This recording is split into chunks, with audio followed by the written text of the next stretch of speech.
The morning sun cast long shadows across the courtyard of Kensington Palace as William adjusted his tie for the third time. His hands, usually steady during official engagements, trembled slightly as he prepared for what would become one of the most significant moments of his royal career. Kate stood beside him, her presence both calming and electric, wearing a simple navy dress that somehow made her look more regal than any elaborate gown ever could.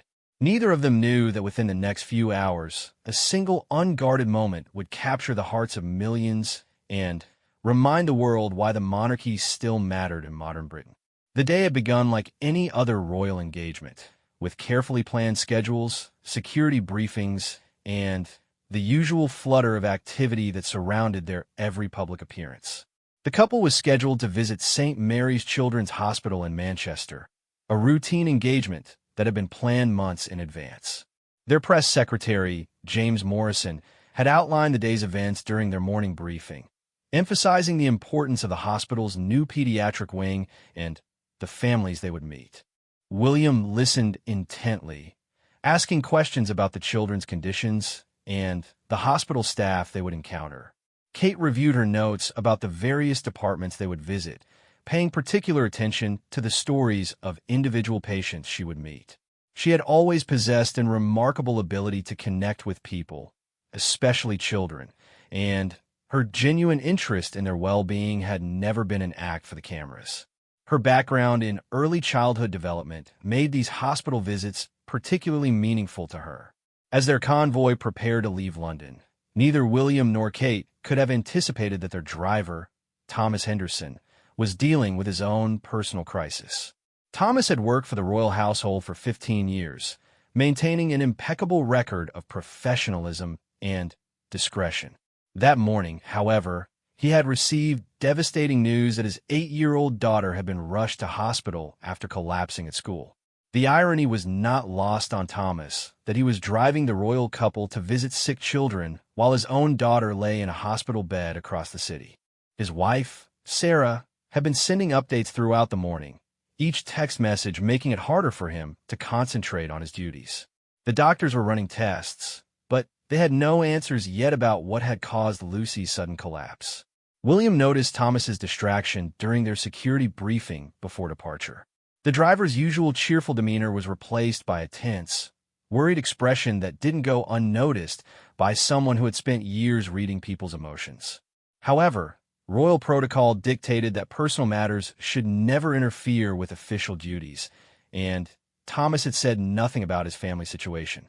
The journey to Manchester typically took 2.5 hours, during which William and Kate usually reviewed their briefing materials or discussed upcoming engagements.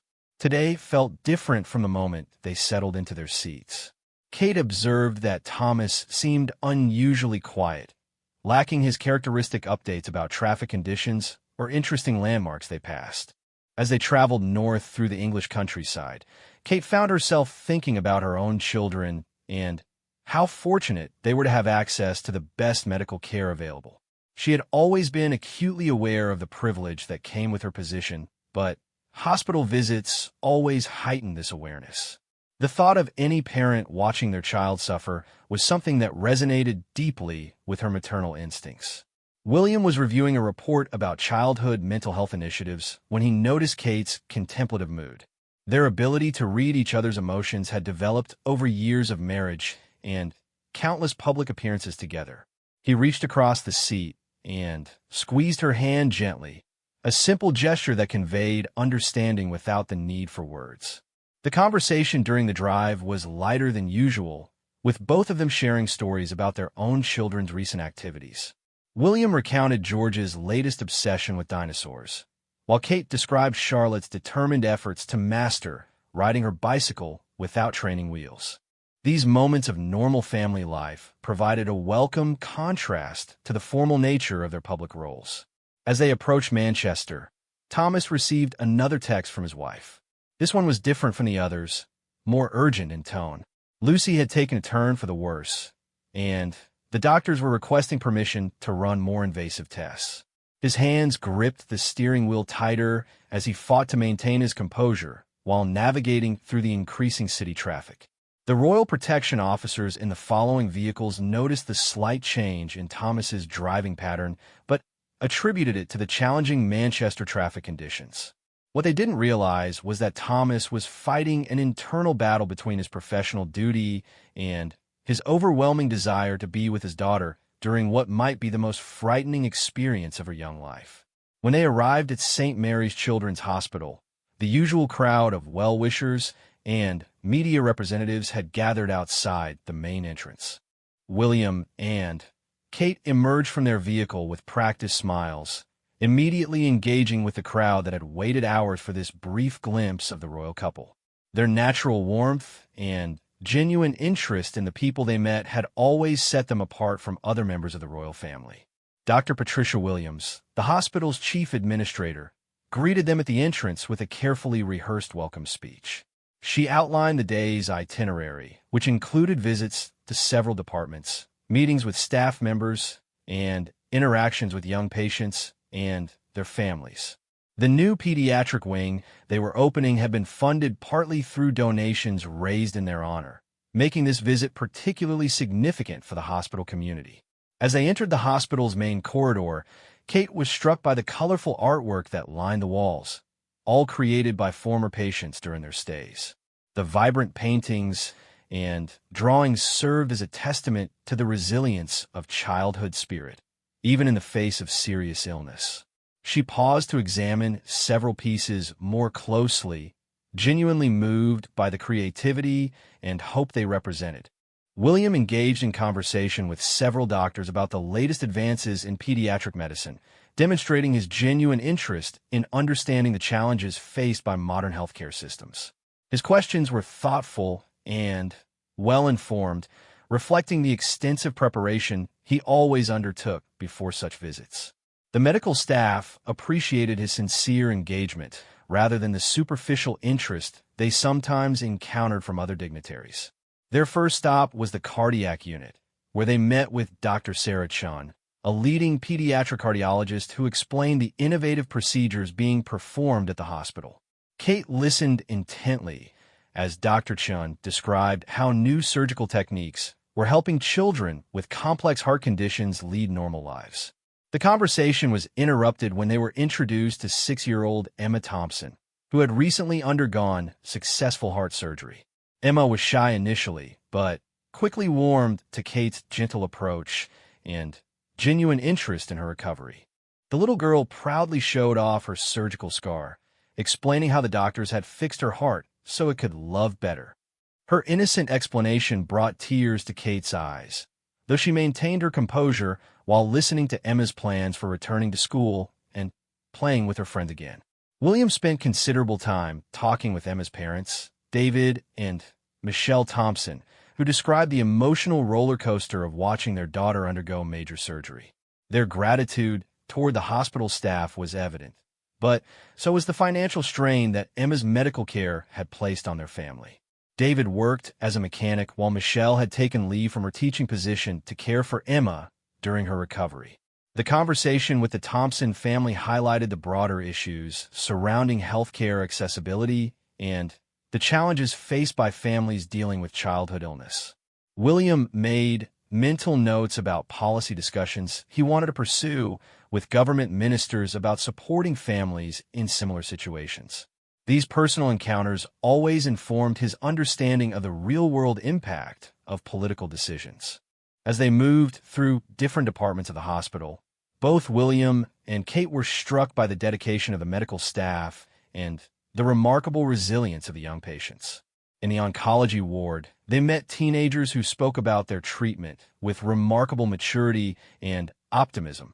These conversations reminded them both of the importance of their royal platform in highlighting such important causes.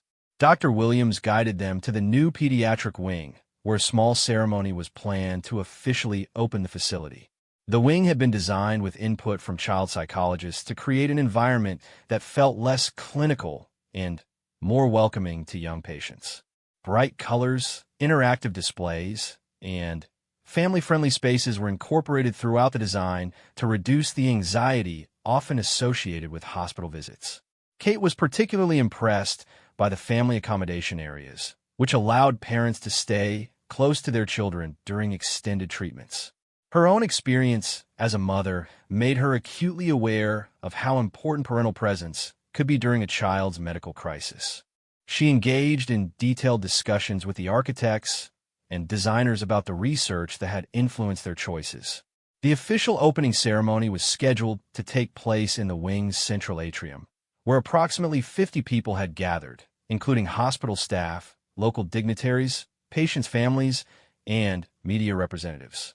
William was expected to make a brief speech acknowledging the hospital's achievements and the importance of the new facility for the local community. As they prepared for the ceremony, Kate noticed that their driver Thomas was standing with the security detail near the entrance. Something about his posture and expression caught her attention. He appeared more distressed than she had ever seen him during their years of working together. While William reviewed his speech notes, she found herself wondering if Thomas was feeling unwell or if something else was troubling him. The ceremony began with Dr. Williams providing an overview of the new facility's capabilities and acknowledging the various donors and supporters who had made the project possible. She specifically mentioned the royal couple's advocacy for children's health care, which had helped attract significant funding from private donors and charitable organizations. When William stepped forward to deliver his speech, he spoke eloquently about the importance of investing in children's health care and praised the dedication of the hospital staff. His words were heartfelt and well received by the audience, but Kate noticed that Thomas had moved closer to the gathering and was checking his phone repeatedly. His obvious distress was becoming increasingly apparent to her trained eye. As William concluded his remarks and moved to unveil the commemorative plaque, Kate made a decision that would soon capture the attention of the entire nation. Instead of following the planned protocol for the ceremony's conclusion, she stepped away from the official group and walked directly toward Thomas. Her movement caught the attention of the photographers and security personnel, but she continued with purpose toward their clearly distressed driver. The moment Kate approached Thomas and placed her hand gently on his arm marked the beginning of something extraordinary. Thomas, who had been struggling to maintain his professional composure throughout the morning, finally broke down when faced with her obvious concern for his well-being. The conversation that followed would be brief but profound, captured by photographers whose images would soon spread across the globe. What happened next would transform a routine royal engagement into a defining moment that reminded the world of the power of human compassion and genuine leadership. The quiet interaction between a future queen and a worried father would speak volumes about character, empathy, and the kind of monarchy that could truly serve its people in the 21st century. Thomas Henderson looked up through tear-filled eyes as Kate approached him, her expression filled with genuine concern. The royal protocol that had governed every interaction in his 15 years of service seemed to evaporate in that moment as she placed her hand gently on his arm and asked simply, "Thomas, what's wrong?" The question, delivered with such warmth and sincerity, broke through the professional barrier he had maintained all morning. "It's my daughter, Your Royal Highness," he managed to say, his voice cracking with emotion. "She's 8 years old, and she collapsed at school this morning. The doctors don't know what's wrong with her, and I should be there, but I couldn't leave you without a driver for such an important engagement." Kate's heart immediately went out to this devoted father who had prioritized his duty over his personal crisis. She could see the internal struggle written across his face, the conflict between professional obligation and paternal love that was tearing him apart. Without hesitation, she turned to signal William, who had noticed the interaction and was already making his way over to them. "Thomas has a family emergency," Kate explained quickly to William. "His daughter is in the hospital, and he needs to be with her." William's response was immediate and without question. "Of course he does," he said firmly. "Thomas, you should have told us immediately. Your daughter needs her father right now." The security detail had gathered around them, uncertain about the protocol for this unprecedented situation. Detective Inspector Sarah Walsh, their head of protection, approached cautiously. "Sir, we have the backup vehicle and driver on standby. We can arrange for Thomas to leave immediately if that's what you prefer." What happened next surprised everyone present, including the gathered media who were documenting every moment of this unexpected scene. Instead of simply arranging for Thomas to be replaced, Kate made a decision that would resonate far beyond the hospital walls. "We're going with you," she announced. "If your daughter is at Manchester Children's Hospital, we're already here. We can visit her together." Thomas stared at Kate in disbelief. The idea that the royal couple would adjust their carefully planned schedule to visit his sick daughter seemed impossible to comprehend. "I couldn't ask you to do that, Your Royal Highness," he protested. "This is too much. You have important work to do here." William stepped forward with a gentle smile. "Thomas, you've driven us safely to hundreds of engagements over the years. You've waited in cars for hours, missed family dinners, and never once complained. The most important work we could do today is to be there for someone who has always been there for us." Dr. Williams, who had been observing this exchange, immediately offered her assistance. "Manchester Children's Hospital is part of our trust," she explained. "I can arrange for immediate access, and we have excellent specialists there who can provide the best possible care for Thomas's daughter." Her offer demonstrated the kind of collaborative spirit that had made this hospital visit so meaningful. The decision was made within minutes, though the logistics required quick coordination between security teams, hospital administration, and the Royal Press Office. Kate's personal secretary, Amanda Richardson, worked frantically to adjust the day's schedule while ensuring that the hospital visits already planned could be accommodated around this unscheduled addition. The media representatives were initially confused by the sudden change in plans, but as word spread about what was happening, their cameras began capturing a story far more compelling than any planned photo opportunity. The image of Kate comforting Thomas while William arranged for their immediate departure would become one of the most powerful photographs of their royal careers. As they prepared to leave St. Mary's for the short journey to Manchester Children's Hospital, Thomas attempted once more to protest their decision. "I could take a taxi," he insisted. "You don't need to disrupt your entire day for my family." Kate's response was gentle but firm. "Thomas, families help each other. That's what we do." The convoy's route was quickly adjusted, with security teams coordinating between the two hospitals to ensure smooth passage. Detective Inspector Walsh later commented that in her 20 years of protecting members of the royal family, she had never witnessed such a spontaneous departure from planned protocol. The decision spoke to the genuine character of both William and Kate, who never hesitated to prioritize human compassion over royal routine. During the brief journey to Manchester Children's Hospital, Thomas shared more details about his daughter Lucy. She had been a healthy, active child who loved dancing and playing football with her older brother. That morning, she had been participating in her school's sports day when she suddenly collapsed on the playground. The teachers had immediately called an ambulance, and Lucy had been conscious but confused during the journey to the hospital. Sarah, Thomas's wife, had been at work when she received the terrifying phone call from the school. As a nurse at a different hospital, she understood the potential seriousness of a child's sudden collapse and had immediately left work to be with Lucy. Thomas described his wife's strength during the crisis, though he could hear the fear in her voice during their phone conversations throughout the morning. Kate listened intently to Thomas's description of his family, asking thoughtful questions about Lucy's interests and personality. She learned that Lucy was an excellent student who wanted to become a veterinarian when she grew up, and that she had recently started learning to play the piano. These personal details helped Kate understand the complete picture of this little girl whose medical crisis had brought them all together. William engaged Thomas in conversation about the challenges of balancing work commitments with family responsibilities, a topic that resonated deeply with his own experience as a father. He acknowledged that while their circumstances were different, the fundamental concerns about protecting and supporting one's children were universal. These honest conversations helped Thomas feel more comfortable with their decision to accompany him. When they arrived at Manchester Children's Hospital, the staff was already prepared for their unscheduled visit. Dr. Michael Roberts, the chief pediatric physician, met them at the entrance with an update on Lucy's condition. The initial test had not revealed any obvious causes for her collapse, but she was stable and responsive. More comprehensive examinations were planned to determine if there were any underlying conditions that needed treatment. Thomas's relief was visible as Dr. Roberts assured him that Lucy was awake and asking for her parents.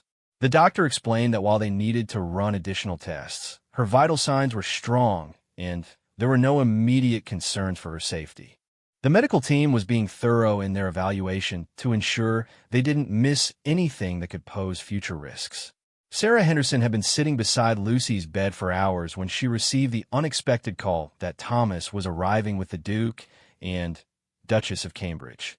Her first reaction was disbelief, followed immediately by concern that their presence might overwhelm her daughter during an already stressful situation.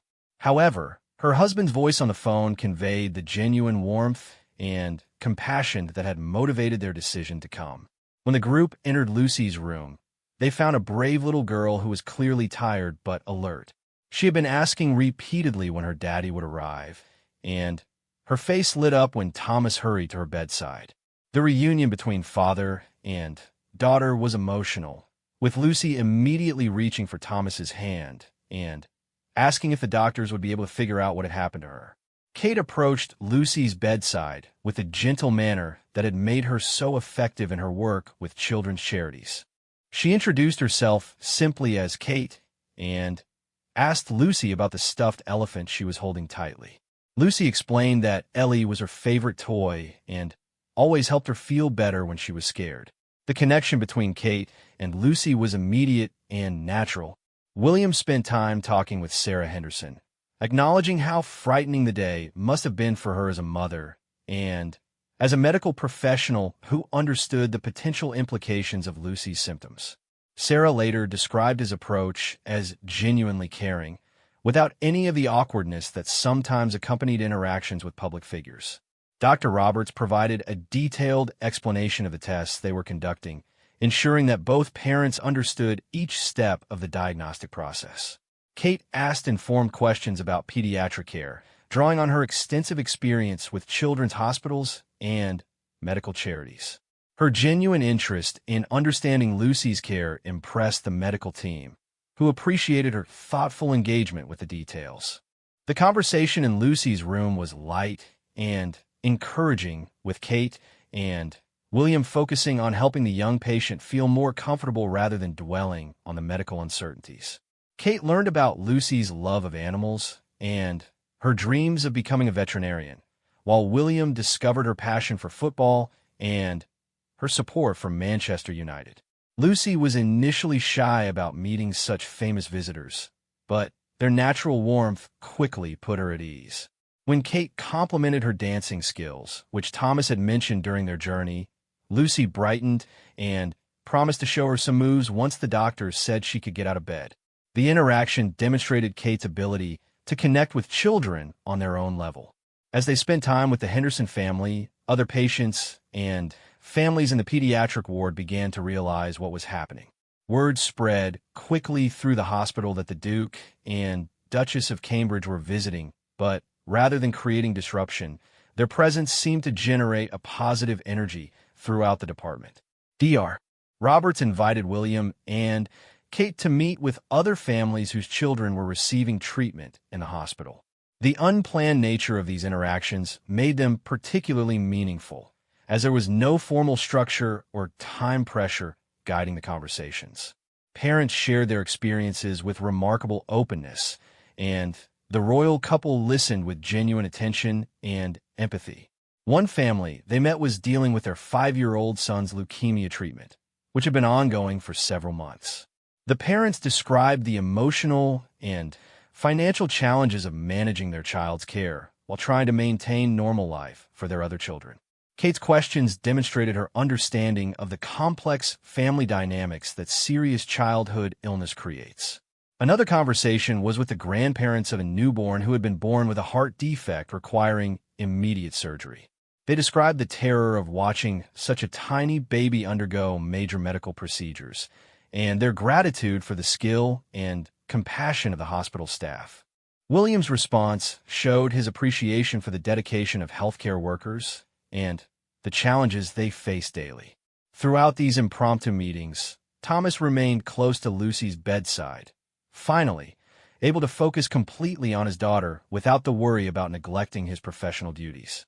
The relief on his face was evident to everyone who observed the family interaction. Sarah later commented that having Thomas present made an enormous difference in Lucy's comfort level during a frightening experience. The media coverage of the day's events was unlike anything typically associated with royal engagements. Instead of formal photographs and prepared statements, the images captured genuine moments of human connection and compassion.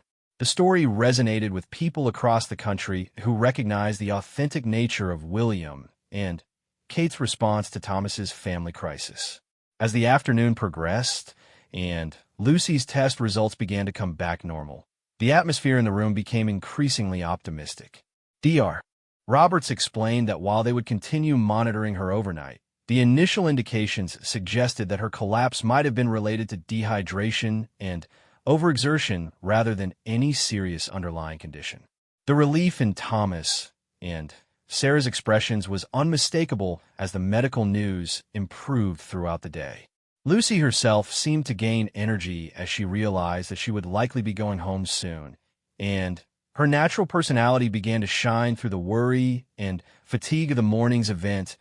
As the medical team continued their evaluation of Lucy Henderson, Kate noticed a young boy in the adjacent room who was watching their interaction with curious eyes.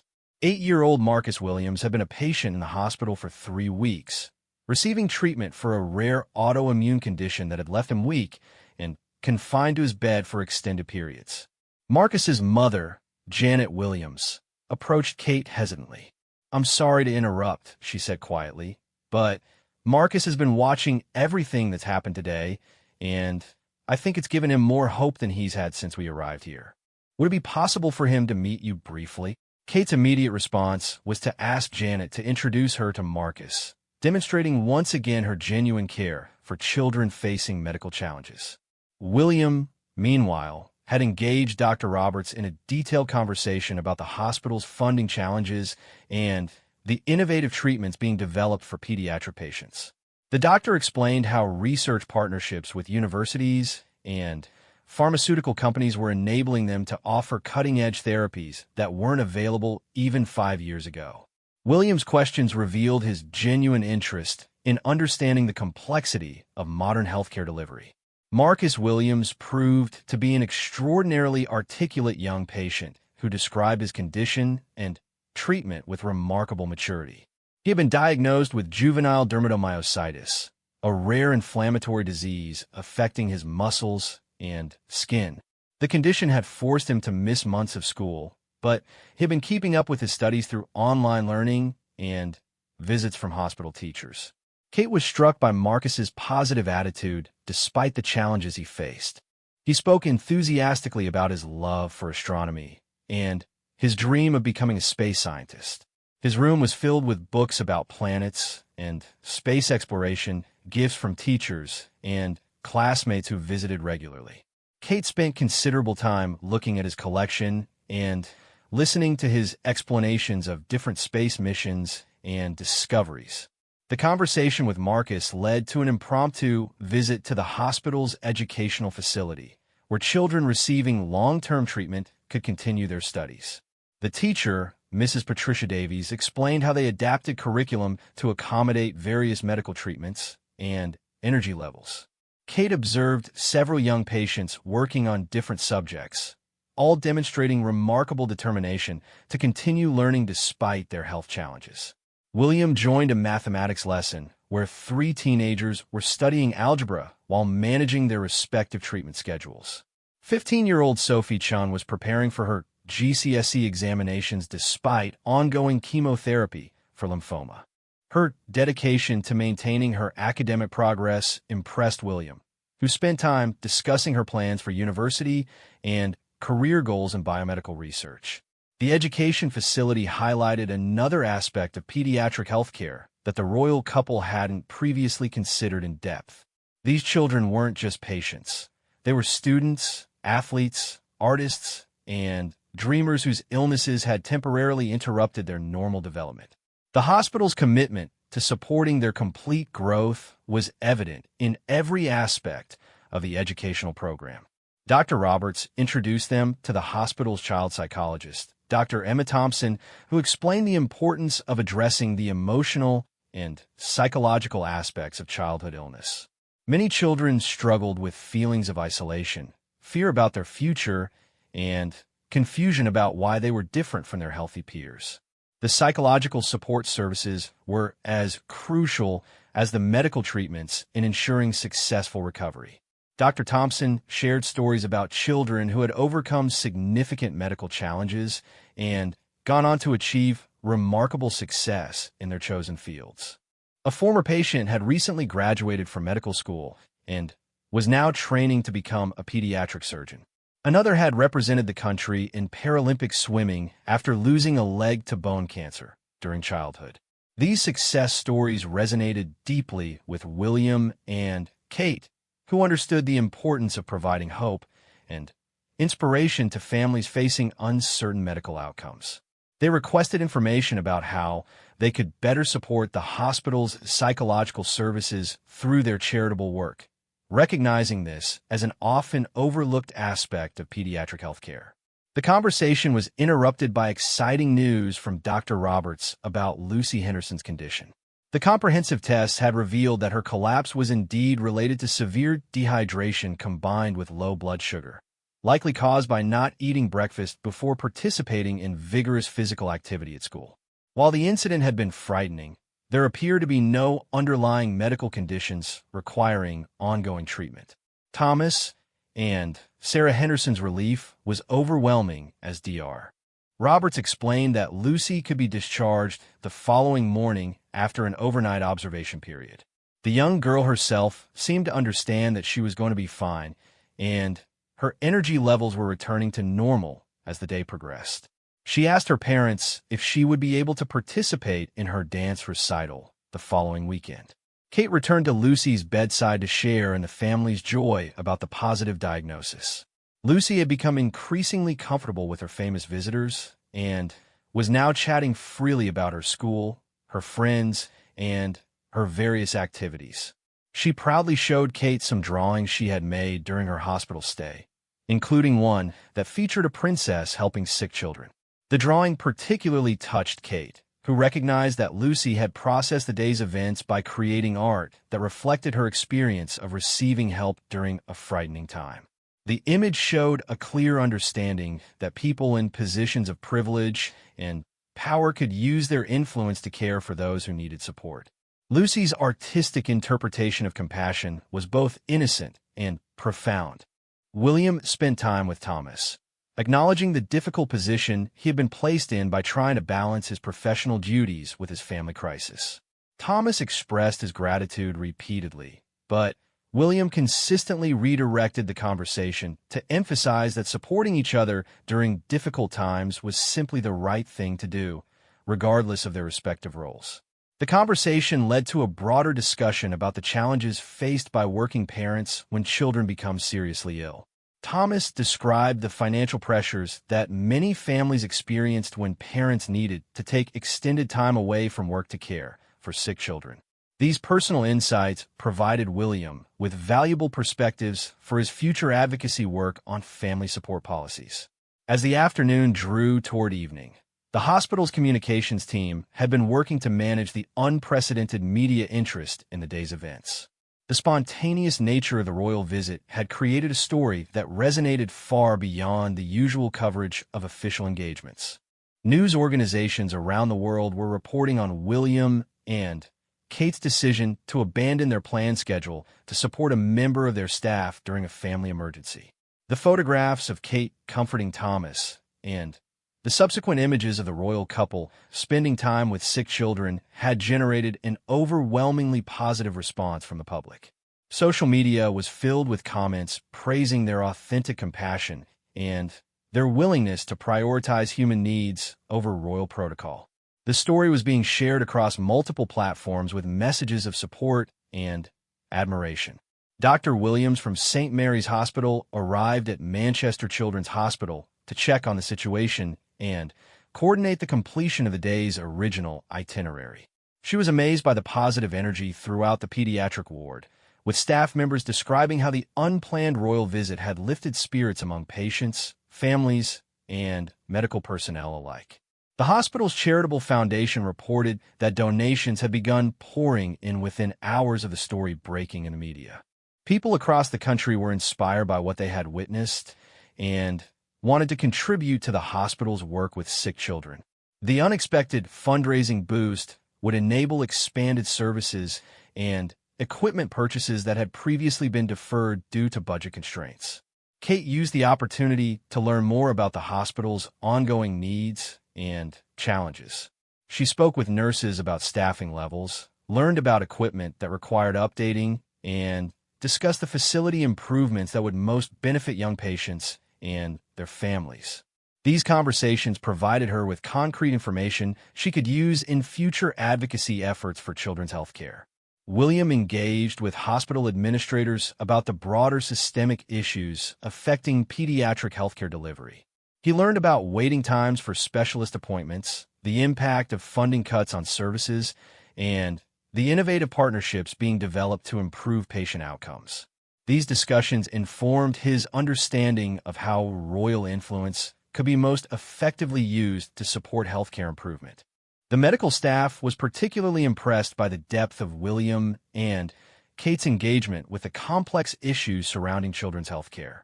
Rather than superficial interactions typical of many celebrity hospital visits, they demonstrated genuine interest in understanding the challenges and identifying ways they could provide meaningful support beyond their visit. As evening approached, Lucy Henderson was settled comfortably in her hospital bed, surrounded by her parents, and feeling much more like her usual energetic self. The frightening morning seemed like a distant memory as she chatted excitedly about her day and the famous visitors who had come to see her. She made her parents promise to bring her drawing to show her teacher and classmates. The Henderson family's experience had transformed from a medical crisis into an unexpected encounter with extraordinary kindness and compassion. Thomas later reflected that in his 15 years of royal service, he had always respected William and Kate professionally, but this day had revealed the depth of their character in ways that no official engagement ever could. Sarah Henderson, drawing on her experience as a healthcare professional, was particularly moved by the genuine interest William and Kate had shown in learning about the medical aspects of Lucy's care. Their questions had been thoughtful and informed, demonstrating respect for the medical team's expertise while showing authentic concern for her daughter's well-being. The day's events had also strengthened relationships between the royal couple and their staff members in ways that extended far beyond the normal boundaries of professional interaction. The security team, press officers, and other staff members had witnessed leadership that prioritized human compassion over organizational convenience, setting a powerful example for how authority should be exercised. Detective Inspector Walsh later commented that the security challenges of the unplanned hospital visits had been manageable because of the cooperative spirit demonstrated by everyone involved. Hospital staff, media representatives, and even curious onlookers had shown respect for the serious nature of the family medical crisis that had prompted the visit. As preparations began for departure, Kate made sure to visit Marcus Williams once more to continue their conversation about space exploration. She promised to send him some books about recent space missions and to arrange for him to receive updates about upcoming astronomy events he could observe from his hospital window. These personal commitments demonstrated her understanding that genuine caring extends beyond brief encounters. The relationships formed during this unexpected day would continue long after the royal couple's departure. The Henderson family would remain in contact with William and Kate, receiving birthday cards and holiday greetings that acknowledged the special connection created during Lucy's medical crisis. These ongoing gestures reflected their understanding that true compassion involves sustained care rather than momentary attention. As they prepared to leave Manchester Children's Hospital, William and Kate reflected on how the day had evolved from a routine engagement into something far more meaningful. The unplanned experiences had provided insights into the real challenges faced by families dealing with childhood illness and had deepened their appreciation for the dedication of healthcare professionals who support children during their most vulnerable moments. The journey back to London took place in thoughtful silence, with both William and Kate processing the profound impact of the day's unexpected events.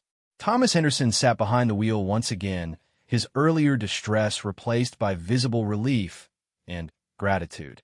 The professional composure that had defined their relationship for years had evolved into something deeper and more personal through shared experience of vulnerability and compassion.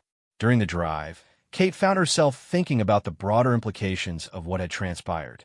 The spontaneous decision to support Thomas during his family crisis had revealed something important about the kind of monarchy that could remain relevant and meaningful in the 21st century.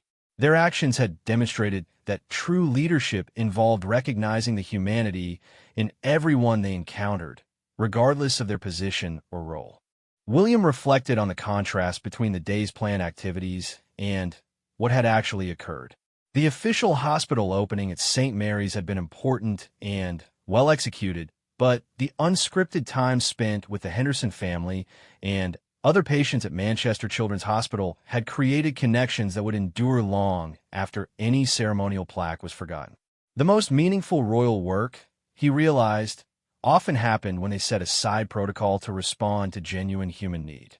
The media coverage of their day continued to evolve as evening news programs and online publications shared the story with audiences around the world.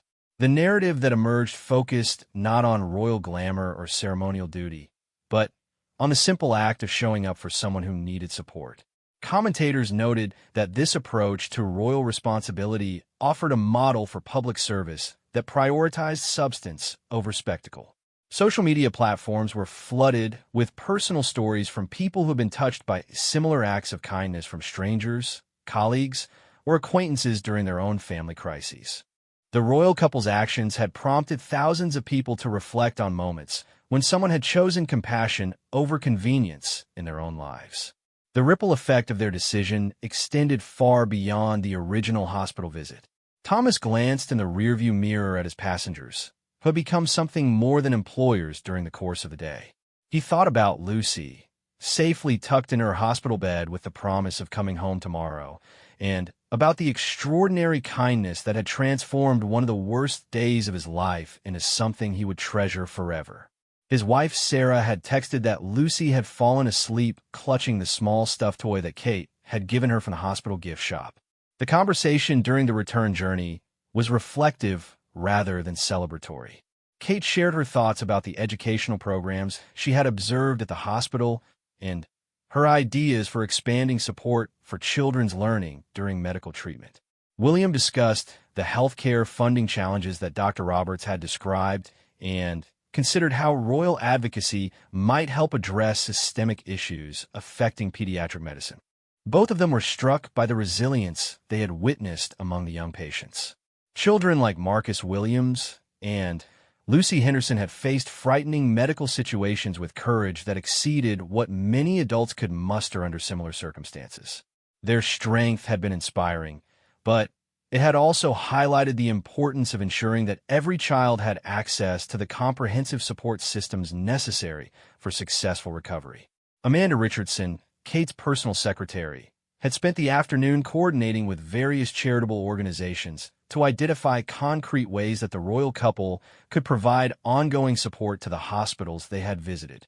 Several foundations had already expressed interest in funding expanded psychological services, educational programs, and family support initiatives based on the needs they had learned about during their unplanned visits. The charitable response to the day's events had been immediate and substantial. The two hospitals had received dozens of calls from potential donors interested in supporting their work with pediatric patients. Corporate sponsors had offered equipment donations, volunteer organizations had pledged their services, and individual families had made financial contributions in honor of what they had witnessed through the media coverage. Dr. Williams from St. Mary's Hospital called their press office to report that the hospital's website had crashed due to the volume of traffic from people seeking information about how to support their programs. The positive attention generated by the royal visit had created fundraising opportunities that would benefit sick children for years to come.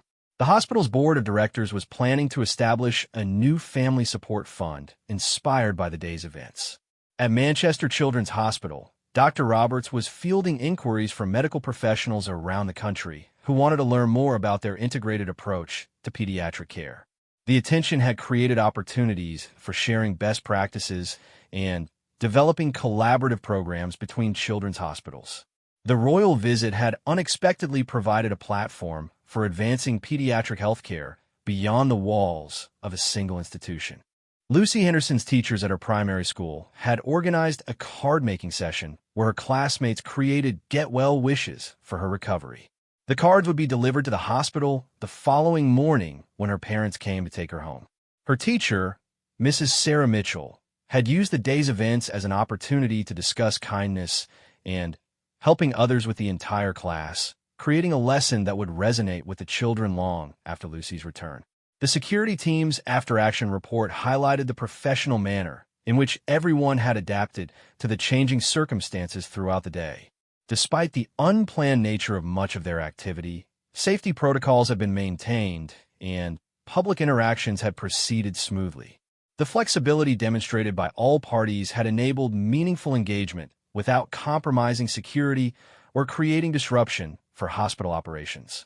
James Morrison, their press secretary, was working with editors and journalists to ensure that the media coverage remained focused on the substantive issues raised by the day's events rather than sensationalizing the personal drama. The story had natural human interest appeal, but he wanted to make sure that attention was also directed toward the important work being done by pediatric healthcare professionals and the ongoing needs of families dealing with childhood illness. The positive response from the public had been overwhelming, with Clarence House receiving hundreds of letters and emails from people sharing their own experiences with childhood illness and expressing gratitude for the royal couple's compassionate response to Thomas's family crisis. These personal messages provided evidence of how deeply the day's events had resonated with families across the country who had faced similar challenges. International media coverage had been equally positive, with news organizations around the world highlighting the story as an example of modern royal leadership. Foreign correspondents noted the contrast between this authentic demonstration of compassion and the more formal, scripted nature of many official royal engagements. The coverage presented William and Kate as representatives of a monarchy that could remain relevant by prioritizing genuine human connection. As they approached the outskirts of London, Kate received a text message from Lucy Henderson herself, carefully typed with her mother's help. "Thank you for being my friend today. I hope I can see you again soon. Love, Lucy." The simple message encapsulated the personal connection that had been forged during a difficult day, reminding Kate that the most important aspect of royal service involved creating relationships that transcended formal boundaries. William was reviewing notes he had taken during their conversations with hospital staff, already thinking about follow-up actions that could address some of the systemic issues they had discussed. He planned to schedule meetings with health ministry officials to discuss funding priorities and to arrange for royal visits to other children's hospitals that might benefit from increased public attention and charitable support. The evening news broadcasts led with the story, featuring interviews with hospital staff members who described the impact of the royal couple's visit on patients, families, and medical personnel. Dr. Emma Thompson, the child psychologist, spoke eloquently about the importance of hope in pediatric care and how the day's events had provided inspiration for children facing long-term medical challenges. Thomas Henderson would later describe the day as a defining moment that changed his understanding of the people he had served for so many years. He had always respected them professionally, but witnessing their immediate and sustained response to his family's crisis had revealed character qualities that transcended their public roles. His loyalty had evolved from duty to genuine affection based on shared experience of vulnerability and mutual support. Sarah Henderson, reflecting on the day from Lucy's hospital bedside, marveled at how quickly a medical emergency had been transformed into an encounter with extraordinary kindness.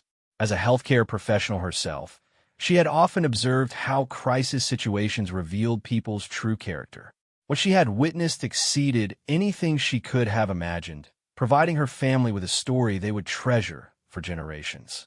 The hospital staff members who had interacted with William and Kate throughout the day shared stories of genuine engagement that contrasted sharply with other celebrity visits they had experienced.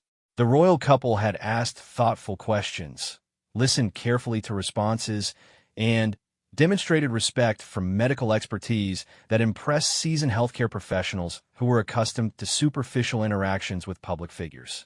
Marcus Williams, the young astronomy enthusiast, fell asleep that night clutching the book about space exploration that Kate had given him, along with her handwritten note promising to arrange for him to receive updates about upcoming celestial events. His mother later commented that the royal visit had provided him with more hope and excitement than he had experienced since his diagnosis, giving him something positive to focus on during his continued treatment. The ripple effects of the day's events continued to spread through various communities connected to the families involved. Thomas's colleagues in the royal household shared pride in working for employers who had demonstrated such genuine care for their staff members. Sarah's nursing colleagues discussed how the royal couple's actions reflected the kind of compassionate leadership that healthcare institutions needed to support their personnel effectively. Lucy's school organized a special assembly where students discussed the importance of helping others during difficult times. The teacher used the day's events as an example of how people in positions of influence could use their power to support those who needed assistance. The lesson resonated with children who were learning about citizenship, responsibility, and the ways that individuals could make positive differences in their communities. The charitable organizations that worked with William and Kate on healthcare initiatives reported increased public interest in their programs following the media coverage of the hospital visits. Volunteer applications increased dramatically. Donation levels rose significantly, and new corporate partnerships were proposed based on the heightened awareness of children's healthcare needs generated by the day's events. As the royal convoy finally arrived back at Kensington Palace, William and Kate reflected on how a routine engagement had evolved into one of the most meaningful experiences of their public service careers. They had witnessed firsthand the power of choosing compassion over protocol, of prioritizing human connection over administrative convenience, and of using their platform to highlight the extraordinary work being done by ordinary people in extraordinary circumstances. The lessons learned during their time at Manchester Children's Hospital would influence their approach to royal duties for years to come. They had discovered that their most impactful work often happened not during carefully planned ceremonies, but in moments when they responded authentically to unexpected human needs. The quiet moment of compassion that had begun with Kate's simple question to a worried father had spoken volumes about the kind of leaders they aspired to be. The day's events would be remembered long after many official engagements were forgotten, serving as a reminder that true royal service involved recognizing the dignity and worth of every individual they encountered. Thomas Henderson's family crisis had created an opportunity to demonstrate that monarchy at its best could embody the values of empathy, generosity, and mutual support that formed the foundation of healthy communities. As they said goodnight to Thomas and prepared to reunite with their own children, William and Kate carried with them the knowledge that they had participated in something special. A quiet moment that began with recognizing one man's distress had grown into a powerful demonstration of how leadership, when exercised with genuine compassion, could inspire hope and kindness far beyond its original scope. The simple act of showing up for someone who needed support had indeed spoken volumes about character, values, and the enduring potential for human goodness to create positive change in the world.